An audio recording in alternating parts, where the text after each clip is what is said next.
आज हम लोग दोस्त फुल एचडी में कार्बाइल अमाइन रिएक्शन के बारे में पढ़ेंगे। यहाँ पर देखिए दोस्त, कार्बाइल अमाइन रिएक्शन में सबस्ट्रेट के रूप में हम लोग हमेशा 1 डिग्री अमाइन लेते हैं, और दोस्त यहाँ पर रिएजेंट के रूप में हम लोग दोस्त क्लोरोफॉर्म और पोटेशियम हाइड्रोक्साइड लेंगे। अब यहाँ पर देखिए दोस्त, सबस्ट्रेट के रूप में लेनी है 1 डिग्री अमाइन। ये हमारा हो गया दोस्त 1 डिग्री अमाइन। जब NH2 फंक्शनल ग्रुप होता है दोस्त, उसको 1 डिग्री अमाइन बोलते हैं। ये हो गया मेरा 1 डिग्री अमाइन। और अमाइन बाबू को क्लोरोफॉर्म पिला दी और कोना में बैठा दी। गर्मी बहुत ज़्यादा था तो यहाँ पर हीट ले ली। अब यहाँ पर देखिए दोस्त, क्लोरीन का 3 एटम है तो पोटेशियम हाइड्रोक्साइड के आगे 3 से गुना कर दिए। अब देखिए दोस्त, पोटेशियम मेटल है, क्लोराइड नॉन मेटल है। तो जिस तरह बेबी को बेस पसंद है उसी तरह मेटल को नॉन मेटल पसंद है। तो 3 पोटेशियम 3 को क्लोराइड को लेकर भाग गया और बाय प्रोडक्ट के रूप में 3 मोल पोटेशियम क्लोराइड का फॉर्मेशन कर दिया। अब यहाँ पर देखिए दोस्त,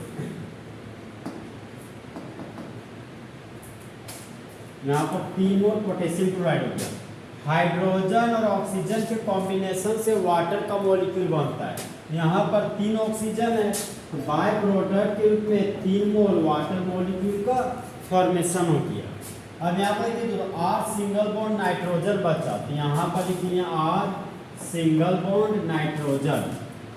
और यह नाइट्रोजन इस कार्बन के साथ जुड़ गया तो यहाँ पर लिखिए NC। तो इस कंपाउंड का नाम हो गया आइसोसाइनाइड। यहाँ पर लिखिए दोस्त आइसोसाइनाइड। इस केमिकल रिएक्शन को दोस्त कुछ इस तरीके से पढ़ेंगे। जब 1 डिग्री अमाइन को हीट करते हैं क्लोरोफॉर्म और पोटेशियम हाइड्रोक्साइड के साथ, तब मेन प्रोडक्ट के रूप में आइसोसाइनाइड बनता है और बाय प्रोडक्ट के रूप में पोटेशियम क्लोराइड और वाटर का फॉर्मेशन होता है। तो होने वाला रिएक्शन आपका कार्बाइल अमाइन रिएक्शन कहलाता है। अब देखिए दोस्त, इसी रिएक्शन को याद करने का देखिए एक और तरीका। सबस्ट्रेट के रूप में 1 डिग्री अमाइन लिए और 1 डिग्री अमाइन के रूप में ले रहे हैं हम दोस्त इथाइल अमाइन। तो इस कंपाउंड का कॉमन नेम हो गया आपका इथाइल अमाइन। इसी कंपाउंड का यूफिक नेम हो जाएगा इथेनामाइन। तो इथाइल अमाइन का रिएक्शन क्लोरोफॉर्म के साथ करेंगे, पोटेशियम हाइड्रोक्साइड के साथ, और यहाँ पर हीट का साइन दे देंगे। क्लोरीन का 3 एटम है दोस्त, इसलिए यहाँ पर क्लोरीन पोटेशियम हाइड्रोक्साइड के आगे 3 से गुना कर देंगे। पोटेशियम मेटल है, क्लोराइड नॉन मेटल है। तो जिस तरह बेबी को बेस पसंद है उसी तरह मेटल को नॉन मेटल पसंद है। तो 3 पोटेशियम 3 क्लोराइड को लेकर भाग जाएगा और बाय प्रोडक्ट के रूप में 3 मोल पोटेशियम क्लोराइड का फॉर्मेशन कर देगा। अब यहाँ पर देखिए दोस्त, हाइड्रोजन और ऑक्सीजन के कॉम्बिनेशन से वाटर का मॉलिक्यूल बनता है। यहाँ पर दोस्त वाटर का मॉलिक्यूल बना देंगे। ऑक्सीजन के आगे 3 मोल लिखा हुआ है, इसलिए यहाँ पर 3 मोल वाटर का मॉलिक्यूल बना देंगे। अब यहाँ पर बच गया दोस्त इथाइल ग्रुप, तो यहाँ पर लिखेंगे ethyl group CH3 CH2 group.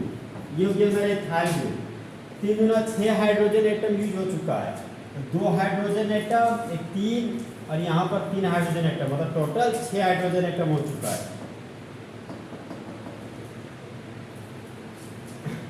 Ethyl group था तो यहाँ पर इथाइल ग्रुप लगा देंगे। यहाँ पर सिर्फ नाइट्रोजन एटम बचा, तो यहाँ पर लिखिए नाइट्रोजन एटम। यहाँ पर कार्बन बचा दोस्त, यहाँ पर लगा दिए कार्बन। तो इथाइल ग्रुप में लग गया आइसोसाइनाइड ग्रुप। तो इस कंपाउंड का नाम हो गया आपका इथाइल आइसोसाइनाइड।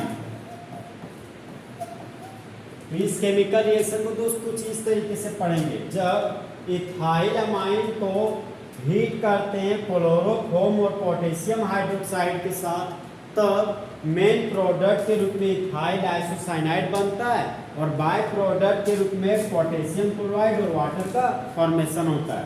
तो होने वाला रिएक्शन कार्बाइड अमाइन रिएक्शन कहलाता है। नेक्स्ट एग्जांपल है दोस्त आपका बेंजीन का रिंग।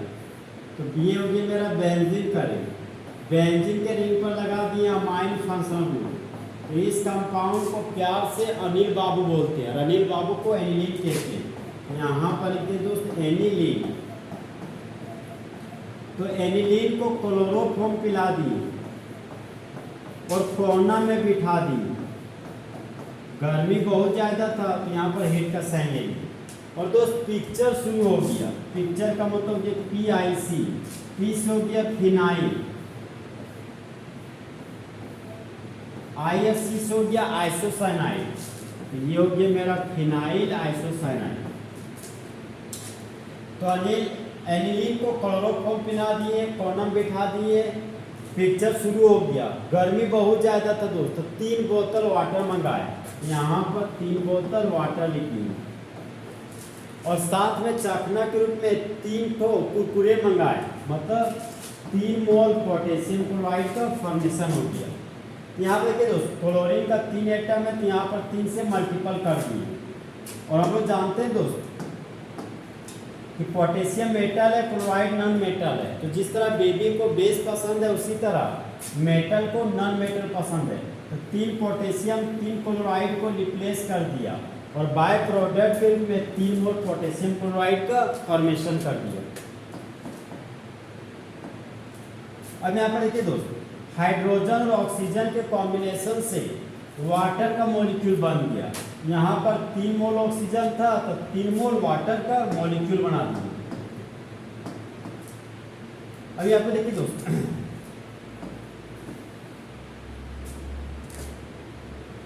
इस कंपाउंड का नाम हो गया फिनाइल आइसोसाइनाइड। यहाँ पर लिख देंगे दोस्त phenyl isocyanide.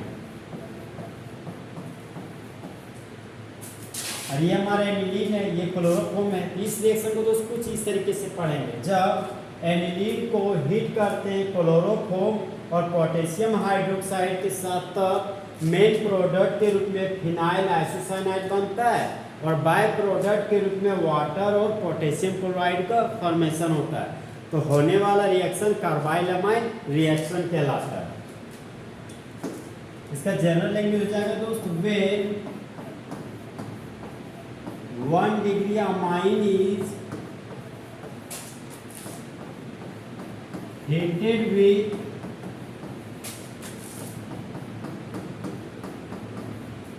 chloroform and potassium hydroxide, then isocyanide is formed.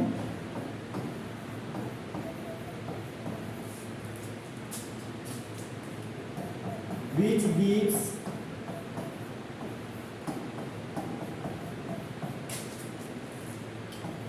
bad smelling। ठीक है दोस्तों, जब 1 डिग्री अमाइन को हीट करते हैं क्लोरोफॉर्म और पोटेशियम हाइड्रोक्साइड के साथ तब आइसोसाइनाइड बनता है जो देता है खराब स्मेल। एक ऐसा स्मेल जो अनटॉलरेबल हो, जिसको बर्दाश्त नहीं किया जाता, उसी को पंजेंट स्मेल भी बोलते हो और बेड स्मेल।